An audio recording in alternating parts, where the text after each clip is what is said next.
Good morning, I hope you're well. So this morning I was going to do a little piece about storytelling. It's kind of ironic for me because I've basically had a career built upon storytelling in communications and PR, basically trying to identify stories and then articulate them in a compelling way to get people's attention. And I've always had a love affair with reading and writing, so stories are quite close to my heart, but they're also close to everybody's heart. And for me, the irony came when I realised I was so wrapped up in my own story that it was really constricting and limiting my thinking and the way I was experiencing life.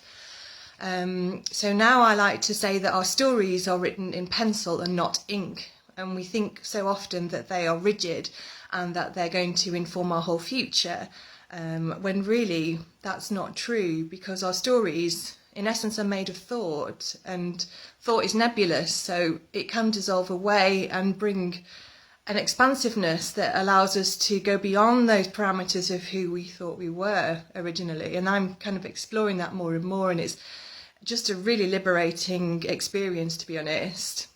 Although I do often fall into thinking in the story, but that's all part of the human condition. And it also got me thinking about an analogy that is used quite a lot in the inside out kind of paradigm world, which is around kind of a cinematic experience. So it feels like our lives are films that are projected onto a screen. And we get really immersed in that story. It feels like we're the actors within that story, but we're really, really playing those roles to the point where we suspend any disbelief, and we're, right in the heart of that drama. And the more drama and more emotion, the more compelling it is, and the more real it feels to us. So we become like so in it that we can't see the boundaries of it.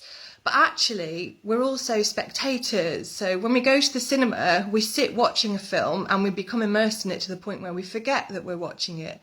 But we do have moments where we can come back out of being involved in it and be in that cinema, in that seat watching.